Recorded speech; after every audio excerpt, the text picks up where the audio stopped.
지난 주간에 구약 성경 히브리어로 된 성경에 대해서 이렇게 좀 찾아보고 구약 성경을 찾아보다 보니까 이스라엘 성경은 구약 성경이 36권이었어요. 근데 이제 사무엘기, 역대기, 열왕기를 상하 나누면서 39권으로 신약 성경에 쓰여지면서 39권이 된 거예요.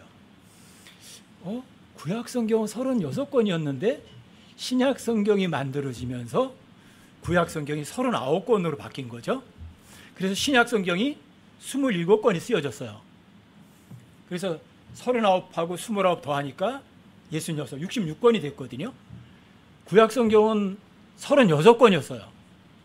36은 6 곱하기 6이죠. 그렇죠? 6 곱하기 6이에요. 그 다음에 12개잖아요. 6 더하기 6은 12개잖아요. 12개가 3배가 되는 게 36이에요.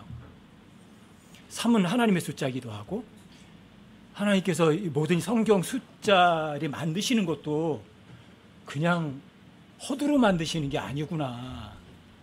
제가 히브리어 성경 원어 좀 찾아보다 보니까 구약 성경이 36권인 거예요. 근데 우리가 39권이라고 하잖아. 근데 사무엘기하고 열왕기하고 역대기를 상하 나눠서 39권으로 만드신 거예요. 신약 성경이 27권일 거를 미리 아시고 구약 성경을 상하로 나눠서 39권으로 만드셔서 66권으로 만드신 거죠. 여러분들과 제가 잘 아시다시피 성전에 빵이 6개씩 두 줄로 놓여져 있잖아요. 6개. 그 다음에 12과도 연관이 되어 있고 또 12이 셋. 구약 성경 36. 6 곱하기 6. 6, 6이 36. 하나님께서는 그 성경의 이런 배열까지도 결코 우연히 만드신 건 아니죠. 지난주 그거 생각하다가 와, 하나님께서 이거 신약 성경 쓰여질 걸 미리 아셨네. 구약 성경 있을 때는 36권이었었는데 신약 성경이 같이 합해지면서 39권으로 만드셔서 신약과 더해서 66권으로 6이 2개로. 멋있잖아요? 정말 하나님 멋있는 분이세요. 그냥 아무것도 아닌 것 하나까지도 세밀하게 관장하시는 분. 이 생명의 빵은 여러분들과 저의 영적인 진짜 말 그대로 생명의 빵이에요. 성경 읽지 않고 지나가는 날이 여러분들에게 단 하루도 없기를 정말 바라요. 오후에는 여러분들과 함께 승리하자 이런 제목으로도 함께 하려고 하는데 여러분과 저의 삶 속에서 승리보다는 패배가 더 많은 것 같아요.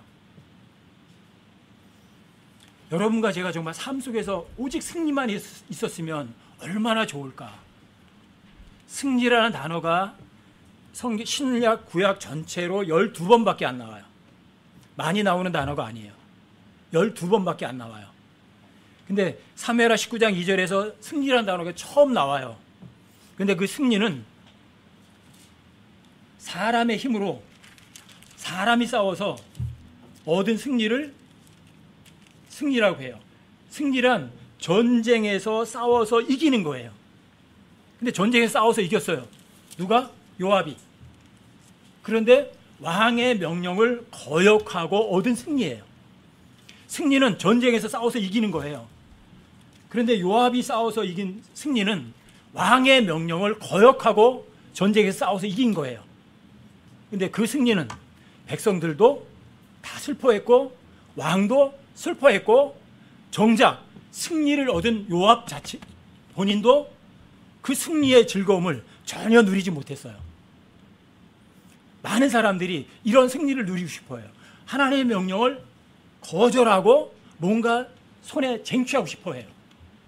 근데 그런 승리는 하나님께도 슬픔이 되고 주변 사람들에게 슬픔이 되고 본인도 즐거움이 없어요. 그런데 사무엘하 23장 8절부터 12절까지 나오는 그 승리는 이렇게 얘기를 해요. 주께서 큰 승리를 이루셨더라. 주께서 큰 승리를 이루셨더라. 사무엘하 19장에서는 누가 승리를 이뤘죠? 사람이, 요압이. 요압이 그 전쟁에서 싸워서 이겼어요. 그런데 본인도 왕도 주변 사람들도 다 기쁘지 않았어요. 그런데 사무엘하 23장 8절부터 12절까지 나오는 승리는 그냥 승리가 아니에요. Great victory예요. 큰 승리. 그런데 누가? 주께서 싸워서 이루신 승리. 여러분 어떠세요? 이 세상 살 때 주께서 싸워서 이기는 그런 승리를 여러분들과 제가 쟁취하고 싶지 않으세요? 그리고 사무엘하 23장을 펼쳐보세요. 제가 사무엘하 23장 8절부터 12절까지는 잊어라, 잊지 마라. 여러분들에게 당부드리는 거예요. 제발 잊지 마라. 제가 그냥 이렇게 승리라는 것에 관해서 이야기할 때만 들었다가 스쳐 지나가는 그런 말씀 되지 마세요. 여러분들이 직접 사무엘하 23장 8절부터 12절까지 읽으면서 그걸 묵상하면서 거기에서 여러분들이 얻으셔야 돼요. 사람의 말이 아니라 하나님의 말씀을 통해서 여러분들이 하나님께 직접 얻으셔야 돼요. 전 승리라는 단어 찾아보다가 사무엘하 19장 2절에 처음 나오고 그 다음에 두 번째, 세 번째, 네 번째가 사무엘하 23장 8절부터 12절까지 해서 두 번 나오는 거, 저는 승리라는 단어 세 번 찾아보고 나서 엄청나게 놀랐어요. 야, 승리라는 게 이거구나. 승리란 오직 하나님께만 있는 거구나. 그리고 전쟁도 다 주님께 속한 거구나. 그리고 그 전쟁을 누가 싸워야 돼요? 하나님 싸우셔야 돼요. 근데 사무엘 23장 8절부터 12절까지는 어마어마한 이야기예요. 사무엘 23장 8절부터 12절까지 천천히 다시 한번 읽어볼게요. 여러분들도 함께 한번 읽어보세요. 사무엘 23장 8절부터 12절까지 천천히 읽으시면서 여기에 있는 내용을 다시 한번 마음으로 곰씹어 보세요. 사무엘 23장 8절부터 12절까지요. 함께 한번 읽어볼게요. 함께 시작. 다윗이 소유한 용사들의 이름은 이러하니라. 자리에 앉았던 다그몬 사람 베센 사람 아디노는 대장들 가운데 우두머리더라. 그가 자기 창을 들어 800명을 치고 한 번에 그들을 죽였더라.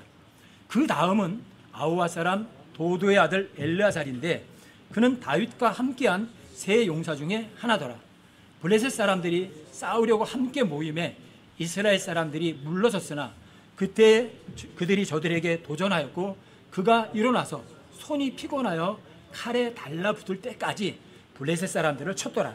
그날에 주께서 큰 승리를 이루셨으므로 백성이 돌아와 그의 뒤를 따라가며 노력할 뿐이었더라. 그 다음은 하라 사람 아게 아들 삼마더라. 블레셋 사람들이 때를 지어 팥이 무성한 땅에 함께 모임에 백성이 블레셋 사람들로부터 도망하였으나 그는 그 땅 한가운데 서서 그 땅을 보호하고 블레셋 사람들을 죽였더라. 주께서 큰 승리를 이루셨더라. 저는 빅토리라는 단어 찾아서 순서대로다가 이렇게 항상 모든 단어 찾으면 그 단어에 언급되는 곳을 다 뒤져보거든요. 근데 승리라는 단어 찾아보고 여기까지 왔는데 진짜 엄청나게 놀랐어요. 사무엘하 19장 2절에 요압의 승리와 여기의 승리는 완벽하게 대비되는 거 아니에요? 여러분과 제가 여기에 나오는 아디노나 엘르아살의 산마처럼 이 세상에서 살아갔으면 좋겠어요. 근데 8절에 아주 희한한 표현이 있어요. 다윗의 용사들의 이름은 이러하니라 그러면 될 텐데 그냥 다윗이 소유했다. 다윗이 가졌대요.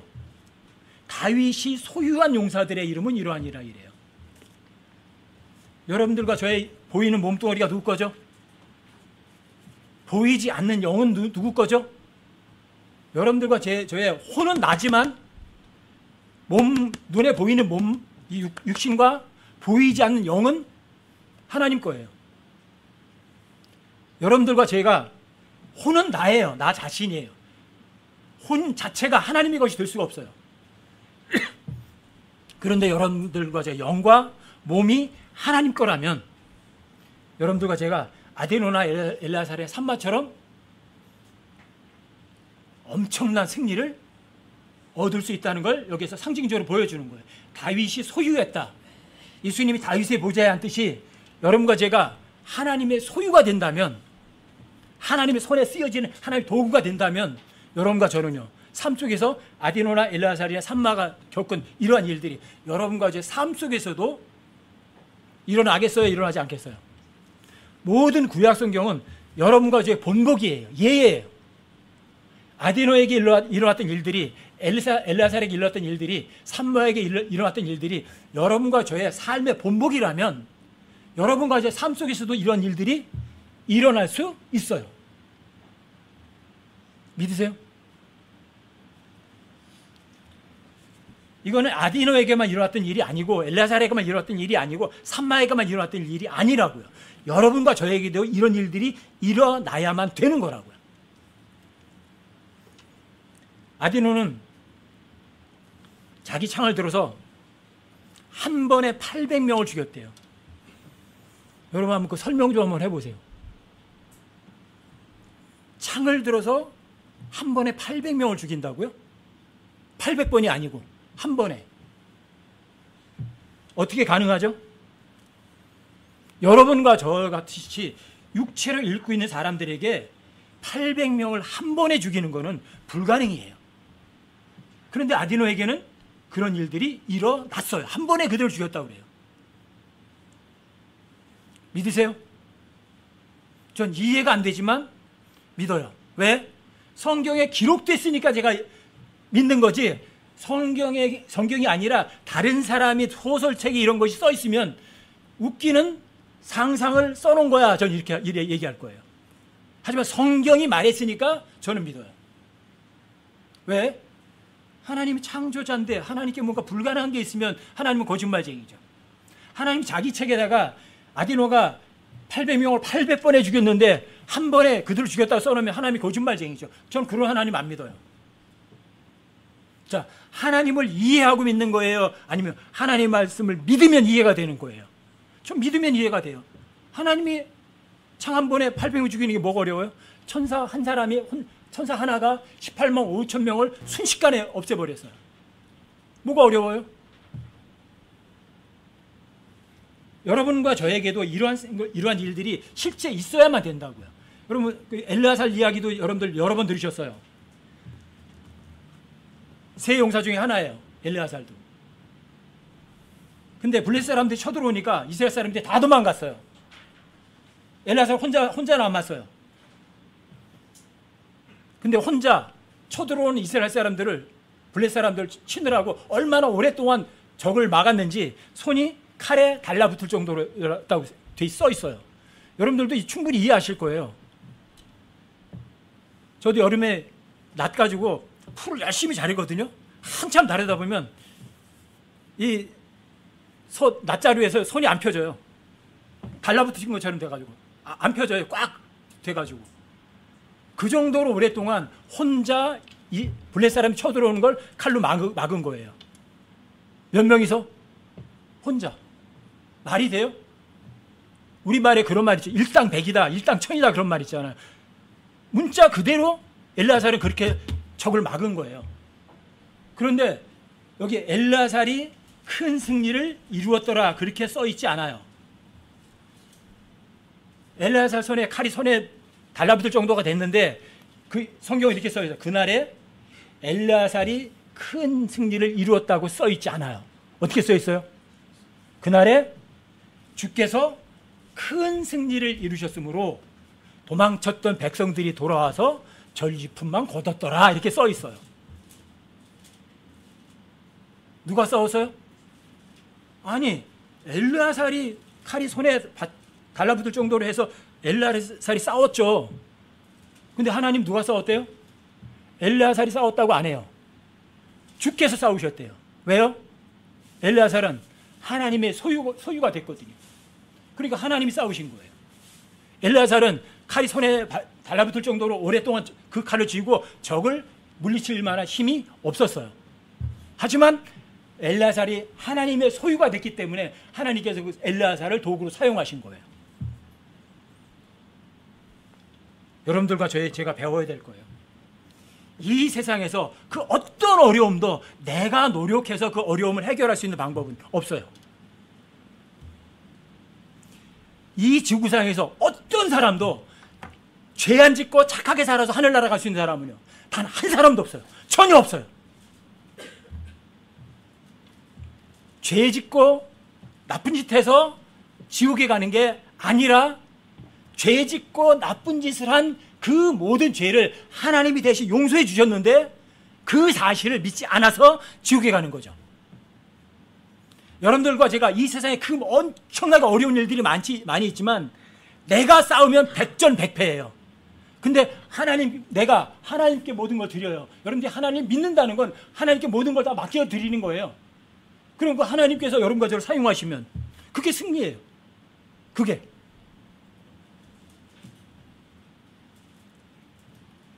여러분 승리하시며 사시겠어요? 아니면 패배하시면서 사시겠어요? 주님 뭐라고 말씀하시면 믿어드리세요. 근데 너무 안 믿어요. 이 마지막 때는.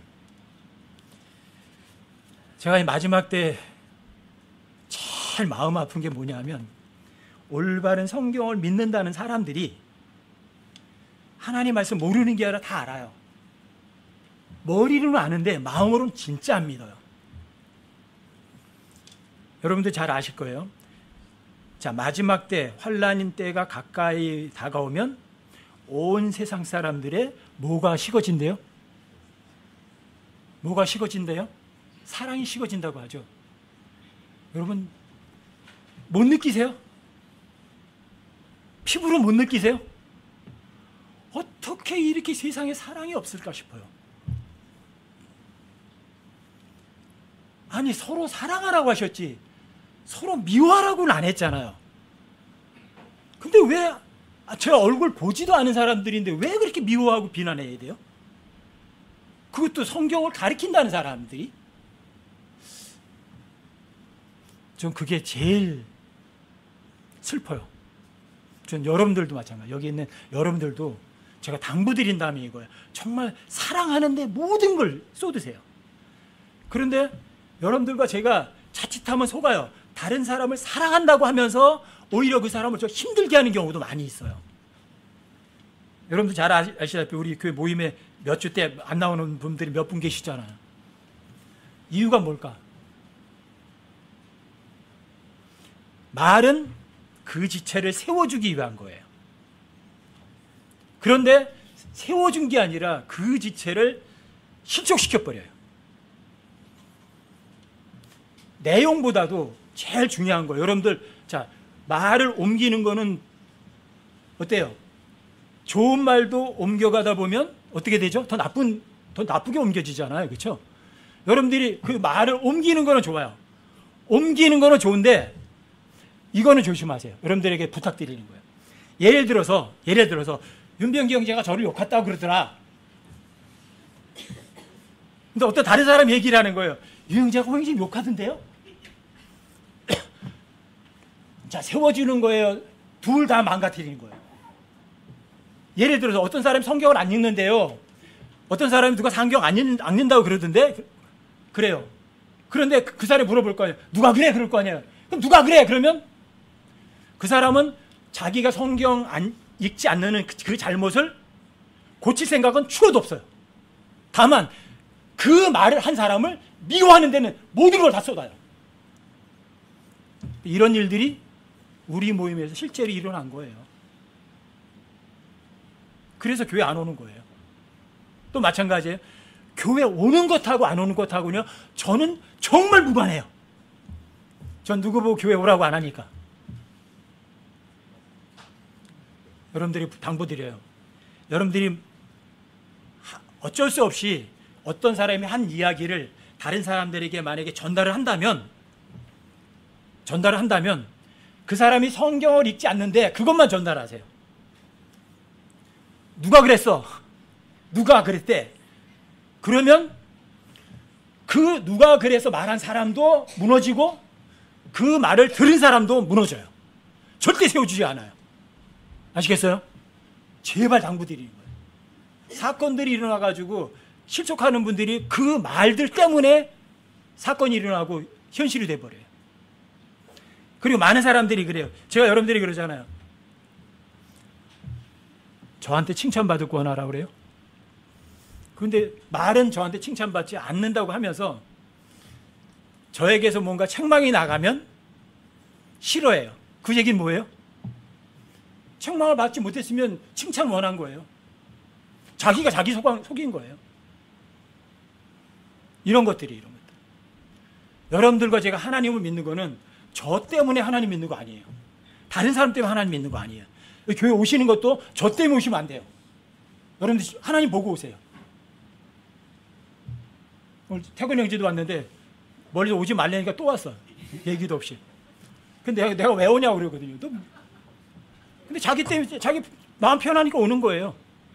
저 때문에 오는 거 아니에요. 여러분들 그렇게 하나님 믿으셔야 돼요. 옆에 있는 다른 사람들 때문에 하나님 믿고 안 믿고 그 짓 하지 마세요. 하나님은 나하고 하나님 뭐예요? 여러분이 저를 통해서 하나님 만나는 거 절대로 아니에요. 아시겠어요? 저는 제가 할 일만 해요. 어떤 일? 저는 하나님의 도구로 하면 입과 상관되거든요. 하나님 하라는 말하는 거 말만 해주는 거예요. 여러분들에게. 책망이래 책망하고 칭찬은 칭찬해주고 혼내는 거예요. 듣고 안 듣고는 여러분들과 하나님과 사이에서 결정할 문제예요. 저하고 아무 상관이 없어요. 교회에 오시고 안 오시는 거는.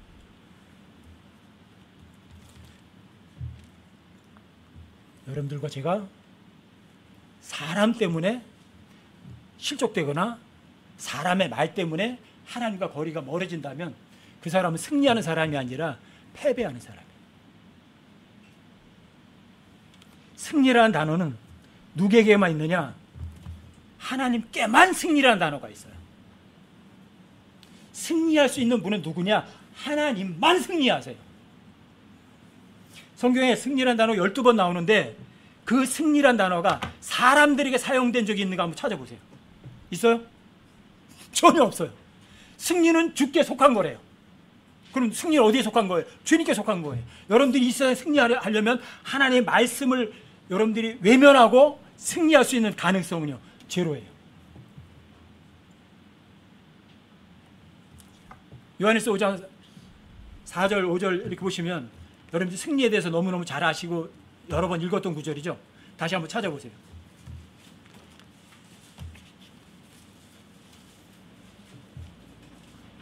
요한일서 5장이요. 1절부터 5절까지 한번 읽어드릴게요.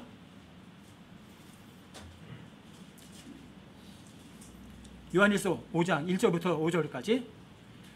누구든지 예수님께서 그리스도이심을 믿는 자는 하나님에게서 태어났으며 낳으신 그분을 사랑하는 자마다 그분에게서 난 자도 사랑하느니라. 우리가 하나님을 사랑하고 그분의 명령들을 지킬 때에 이로써 우리가 하나님의 자녀들을 사랑하는 줄 아나니 우리가 그분의 명령들을 지키는 것, 이것이 곧 하나님을 사랑하는 것이니라. 그분의 명령들은 무겁지 아니하니라. 자, 하나님을 사랑하는 게 뭐죠? 그분의 명령을 지키는 것. 지킨다는 건 여러분들 행동하는 게 아니에요. 지킨다는 거는 여러분들 말 그대로 지키는 거예요. 하나님의 말씀을 여러분들이 마음속으로다가 담아놓고 뺏기지 않고 이렇게 지키는 거예요. 여러분들이 행하는 게 아니에요. 여러분들이 하나님의 말씀을 지켰으면 마음속에 있는 그 지킨 말씀을 행하시는 분은 하나님이세요. 아시겠죠? 여러분과 저는 일을 못하세요. 그런데 4절도 보세요. 무엇이든 하나님에게서 난 것은 세상을 이기느니라. 세상을 이기는 승리는 이것이니 곧 우리의 믿음이니라. 세상을 이기는 승리가 뭐라고요? Our faith. 믿음. 근데 믿음은 사람의 믿음이 있고 하나님의 믿음이 따로 있는 거 아니에요. 여러분 제발 이거 구분하셔야 돼요. 믿음은 하나님께 창조하신 하나님의 소유예요. 그런데 여러분들과 제가 하나님의 명령을 지켰어요. 마음으로 지켰더니 하나님께서 여러분과 저한테 믿음을 선물로 주신 거예요. 선물을 받았으니까 소유권이 나한테 넘어온 거예요. 아시겠어요? 하나님의 믿음이 따로 있고 사람의 믿음이 따로 있는 거 절대로 아니에요. 킹제임스 성경을 믿는 사람들이 잘못 가리키고 오류가 이거 하나예요. 믿음은 하나님 거예요. 믿음은 선물이라고요. 여러분들 하나님의 명령을 지키면 여러분과 저에게 믿음을 선물로 주신다고요. 그 믿음은 무엇이든지 다 현실로 만들어내는 능력을 갖고 있어요. 구원도 받게 하고 승리도 하게 하고. 그래서 우리의 믿음이 세상을 이기게 해요. 근데 믿음은 하나님의 말씀을 지킨 사람들에게 주는 선물이에요. 아시겠죠? 그 선물을 통해서 여러분들과 제가 승리를 쟁취하는 거예요. 승리하려면 5절 보세요. 예수님께서 하나님의 아들이심을 믿는 자가 아니면 누가 세상을 이기는 자냐? 여러분, 세상 이기는 거 쉽네요. 그렇죠? 예수님이 하나님의 아들이셔. 예수님 하나님의 아들이셔. 그걸 믿는 사람이 세상을 이기는 거예요. 2025년 전에 하나님께 사람의 몸을 이 땅에 오셨어요. 그분은 독생자세요. 독생자, only begotten son. beget 그러면 아버지가 낳은 아들을 말하는 거거든요. 엄마가 낳으면 배요. 엄마가 임신해가지고 낳는 아들. 근데 아버지가 낳은 아들이에요, 예수님은. 자, 예수님이 하나님의 아들이시다. 근데 그분이 여러분과 저의 죄값을 다 해결하신 분이시다. 믿으면 여러분들과 제가 이기는 거예요. 여러분, 승리하시겠어요? 아니면 패배하시겠어요?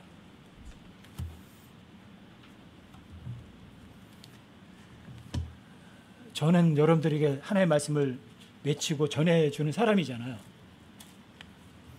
근데 제가 승리하고 이겨야 되는 거는 모든 지체를 쓰러지지 않게 하고 세워줘야 되거든요. 어떤 사람도 백슬라이딩 하지 않도록 지켜줘야 되는데 그걸 못하고 어떤 사람이 교회 못 나오고 어려운 가운데 빠져 있으면 제일 힘들어요. 정말 힘들어요. 밥맛도 없고 스스로 자책밖에 안 돼요. 뭔가 내가 모르는 실수가 있었기 때문에 그렇게 되는 거라 이런 생각을 하면 이 세상에 머무는 것 자체가 엄청 싫어질 때가 많아요. 이건 저한테는 전쟁이에요. 이게 제가 이 부분에서 크게 승리를 해야 되는데 이 부분에서는 제가 승리하기가 쉽지는 않더라고요. 제가 쓰러지는 건 괜찮아요. 제 스스로가. 그런데 다른 지체가 쓰러지는 거 보면 차라리 제가 쓰러지는 게 나아요. 너무 힘들어요. 그래도 여러분들에게 승리라는 말씀을 가리키는 제 스스로가 하나님의 말씀을 믿지 않으면 안 되니까 제가 그래도 하나님의 말씀을 붙들려고 애를 쓰고 발버둥을 치는 거거든요. 사무엘하 23장에서 산마 이야기가 나오잖아요. 저는 산마 이야기 읽을 때마다 굉장히 큰 도움을 받고 내가 산마처럼 나도 살아야 되겠다 이런 생각을 해요. 산마는 엘르아살보다 한술 더 떴거든요. 블레셋 사람들이 쳐들어왔어요. 근데 이스라엘 사람들이 다 도망갔어요. 또 근데 산마 혼자 또 남았어요. 근데 산마는 여기 보면 쳐들어오는 블레셋 사람들만 막은 게 아니라 팥이 무성한 밭까지 보호하면서 적을 물리쳐요. 이건 말이 안 돼요. 그냥 아디노나 엘레아살 정도는 좀 이해가 좀 돼요. 그래도. 그런데 산마 이야기는 얘기가 달라요. 팥이 무성한 밭을 보호하면서 쳐들어오는 블레셋 사람들을 쳤다. 이건 말이 안 되잖아요. 여러분, 팥을 심어놓은 밭이 얼마나 날 것 같으세요? 한 100평짜리 정도 될 것 같으세요? 200평, 300평만 돼도 엄청나게 넓거든요. 그 밭을 지키면서 적을 무찔른다? 말이 돼요? 상상이 안 돼요. 하지만 저는 믿어요. 산마에게 그런 일들이 실제로 있었다고. 왜? 성경에 기록돼 있으니까 믿을 뿐이에요. 이해가 되는 게 아니에요. 설명이 되는 게 아니에요. 성경에 기록돼 있으니까 제가 믿을 뿐이에요. 그렇다면 저의 삶 속에서도 똑같은 일이 일어날 수 있을 거다. 내가 감당할 수 없고 내가 도저히 할 수 없는 일이지만 그래도 주님께서는 산마처럼 팥이 무성한 밭까지도 지켜가면서 승리하게 해줄 수 있을 거다. 그래서 믿어요. 그래서 제가 버텨요. 저한테는 제 스스로에게는 가장 약한 부분이라고 할까요? 그게 여러분 지체들이 영적으로 다 힘을 잃고 허덕일 때 제일 힘들어요. 제가 여러분들에게 역대기 20장도 잊어라 잊지 마라, 잊지 말라고 말씀드리죠. 역대하 20장도 한번 펼쳐보세요.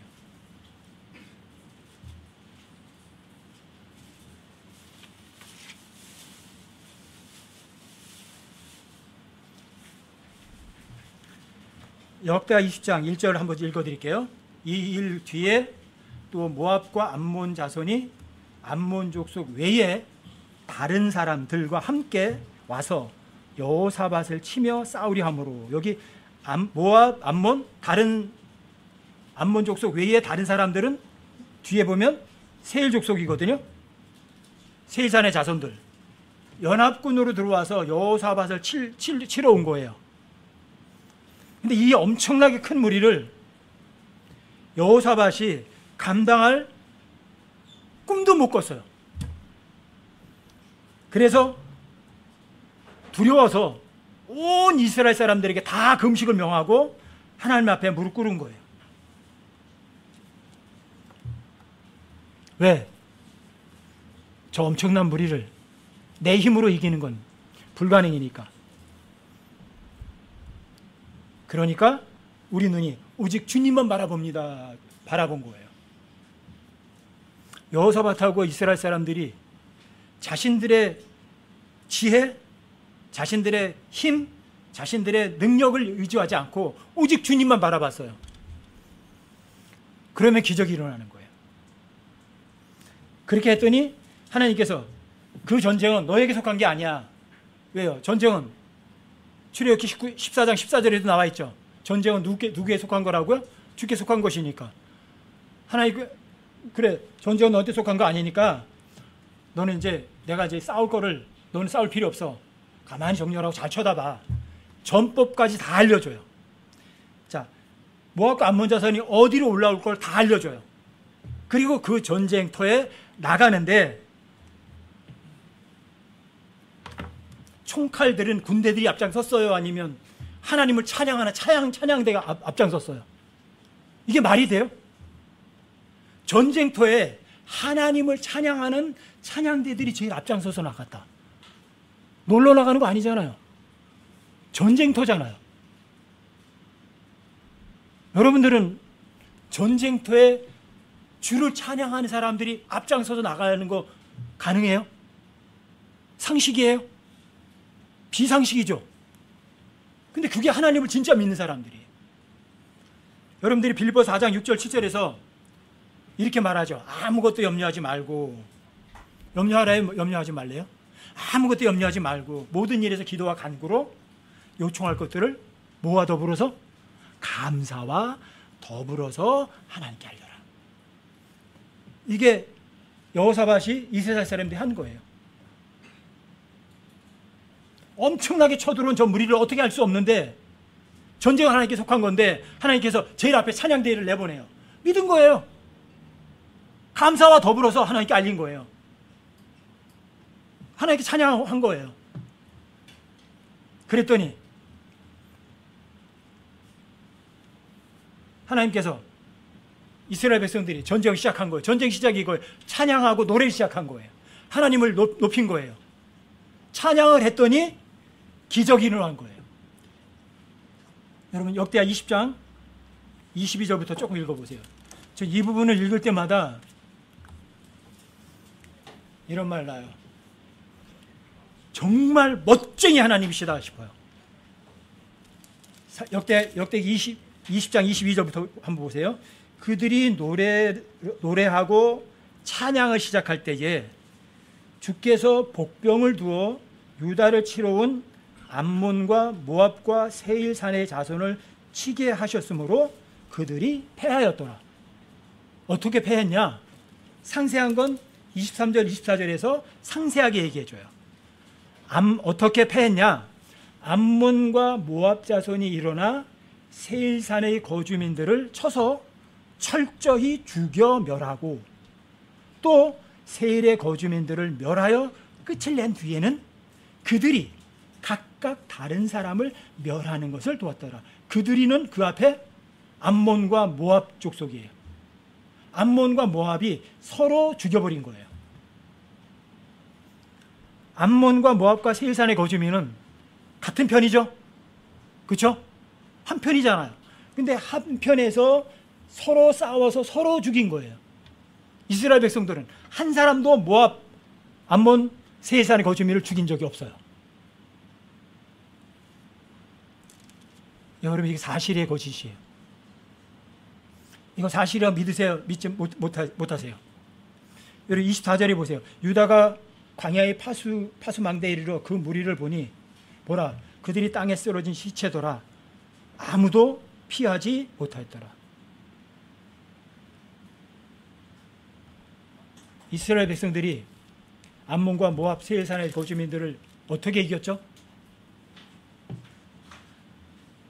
아무것도 염려하지 않았어요. 하나님께서 자, 너희 싸울 필요 없다. 너희 하나님 믿어라. 네가 믿으면 굳게 설 거다. 그 말 믿고 전쟁 무기 가진 사람들이 앞장선 게 아니라 찬양대를 제일 앞에 내보낸 거예요. 이게 정말 하나님 말씀 믿은 거예요.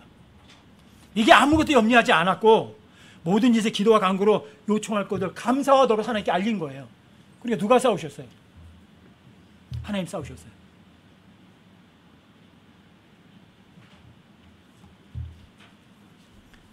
이스라엘 백성들이 홍해바다를 건너서 광야는 나왔어요. 근데 그 백성들이 40년 동안 광야에서 헤매고 가나안 땅에는 못 들어갔어요. 왜 못 들어갔죠? 안 믿지 않았으니까. 승리가 하나님께 있다는 거 믿지 않았으니까. 어떤 일이든 내 힘으로 하려고 했고 내 육체가 편하기만 원했으니까. 여러분과 저는 승리하는 삶을 사시자고요. 승리하는 삶은 내가 사는 거 아니에요. 누가 살죠? 내 안에 그리스도께서 사는 삶이 그게 진짜 승리하는 삶이에요. 승리하는 삶은 누구한테 구걸하지 않아요. 승리하는 삶은 내 안에 주님이 모든 일을 하시기 때문에 그분의 말씀만 철저하게 믿어요. 그리고 예수님께서도 마찬가지. 이 땅에 오셨을 때 예수님께서 자, 섬김을 받으러 오셨어요? 아니면 섬기고 주러 오셨어요? 이게 승리하는 삶이에요. 이 세상에서의 승리는 주는 거예요. 베풀어 주는 거. 절대 거래하지 않는 거예요. 진짜 하나님을 믿고 승리하는 삶은 고린도후서 9장 6절부터 9절까지를 여러분들이 마음에 다시 한번 새겨주세요. 그러면 여러분 이 세상에서 진짜 승리하면서 멋들어진 삶을 사실 수 있을 거예요. 고린도후서 9장 6절부터 한번 보세요. 여러분들이 고린도후서 9장 6절부터 9절까지를 마음속에 새기시면 멋들어지게 승리하는 삶을 사실 수 있을 거예요. 고린도후서 9장 6절부터 9절까지요. 제가 한번 읽어드릴게요. 다만 내가 말하려는 바는 이것이니 곧 인색하게 뿌리는 자는 또한 인색하게 거둘 것이요 풍성하게 뿌리는 자는 또한 풍성하게 거두려 하는 것이라.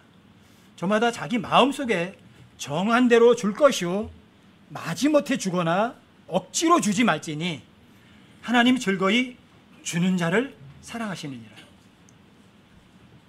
6절 7절을 여러분들 삶 속에 그대로 실행하세요. 누군가에게 주세요. 마지못해서 억지로 주지는 마세요. 즐겁게 주세요. 그거로 끝이에요. 준 것으로 끝. 그렇게 하시면 8절이 여러분들과 저의 현실적인 실제 삶이 될 거예요. 8절 보세요. 저는 이 8절을 읽을 때마다 그래요. 고린도후서 9장 8절의 약속보다도 더 엄청난 약속이 있을까요? 저는 없는 것 같아요. 고린도후서 9장 8절이 어마어마한 약속이에요. 8절 보세요. 하나님께서 능히 모든 은혜를 너희에게 넘치게 하시나니 이것은 너희가 항상 모든 일에서 모든 것이 넉넉하여 모든 선한 일을 풍성히 하게 하려 하심이라. 고린도후서 9장 8절은요 조건적인 약속이에요. 근데 그 조건이 6절과 7절이 조건이에요. 누구한테 주시면 돼요. 마음속에 정한 대로 주시면 돼요. 기꺼이 즐겁게 주시는 거예요. 그런 삶을 살면 8절이 여러분과 저에게 현실이 돼요. 여러분 8절 엄청난 약속 아니에요? 모든 은혜를 넘치게 항상 모든 일에서 모든 것이 넉넉해서 모든 선한 일을 풍성히 한다. 여러분 다시 한번 묵상해 보세요. 고린도후서 9장 8절이 여러분과 저의 삶의 현실이 된다면 여러분들과 저의 삶 속에 부족한 게 있나요? 잠언 19장 17절을 제가 한동안 여러분들에게 한창 기억시켜 드리려고 노력을 했어요. 가난한 자를 불쌍히 여기는 자는 주께 빌려드리나니 그가 베푼 것을 그분께서 다시 갚아주시리라. 이게 다시 갚아주시는 거예요. 마지못해 억지로 주지 않고 즐겁게 줬더니 하나님께서는 다시 갚아주신 거 어떻게? 모든 은혜를 넘치게 하시고 항상 모든 일에서 모든 것이 넉넉해서 모든 선한 일을 풍성히 하도록 해주신 거예요. 현실이 이게 승리하는 사람의 삶이에요. 모든 삶 가운데서 부족함이 없이 사는 사람. 여러분과 제가 이렇게 다른 사람들에게 즐거이 베풀어 줌으로 인해서 성경이 약속한 모든 은혜를 넘치게 하시는 그런 은혜 가운데서 넉넉히 선한 일을 풍성히 하는 그러한 삶을 사는 삶, 그게 바로 승리하는 삶이거든요. 주님 오실 날 멀지 않았어요. 몇 년 후, 글쎄 2030년 전에는 어쨌든 오시겠죠? 멀지 않았어요. 가난한 자들이 항상 여러분들과 함께 있게 하셨어요. 왜요? 가난한 자들에게 불쌍히 여기는 것 주님께 빌려드리는 거니까. 그래서 여러분과 제 주변에서 여러분과 저를 힘들게 하는 사람이 있는 거예요. 여러분들과 저를 아주 곤란하게 한 사람이 있는 거예요. 그런데 고마운 거예요? 고맙지 않은 거예요? 고마운 거예요. 왜요? 그 가난한 사람을 불쌍히 여길 수 있는 기회를 주신 거니까. 다시 한번 말씀드려요. 여러분과 저 주변에서 힘들게 하는 사람이 있으면 그 사람에게 어떻게 하시라고요? 진심으로 고맙다고 하세요. 진심으로 감사하다고 하세요. 왜요? 그 사람은 나를 미워했지만 난 그 사람에게 너그러움을 줄 수 있거든요. 오래 참아줄 수 있거든요. 사랑도 줄 수 있거든요. 너무 고맙죠. 가난한 자를 불쌍히 여길 수 있는 기회를 줬잖아요. 그거는 주님께 빌려드릴 수 있는 기회를 준 거 아니겠어요? 근데 내 가난한 자를한테 불쌍히 여겼는데 주님이 빌려가셨으니까 빌려가신 거 다시 갚아주실 거 아니겠어요? 여러분 주님이 되돌려 주실 때는 자, 이자가 커요? 원금이 커요? 자, 이 세상에서는 원금이 이만하면 이자는 쥐꼬리만하게 붙여서 줘요. 그렇죠? 그건 이 세상의 원칙이에요. 근데 저 세상의 원칙은요? 원금은 쥐꼬리만한데 이자가 하늘만큼 땅만큼 크다면 안 빌려줄 사람은 없겠죠. 이게 주님께 빌려드린 사람이에요. 이게 주님께 빌려드리는 삶을 사는 사람, 그 사람이 바로 이 세상을 승리하면서 사는 사람, 승리하는 삶으로 주님 앞에 부끄러움 없도록 살아가는 여러분과 제가 되기를 주님의 이름으로 당부드립니다.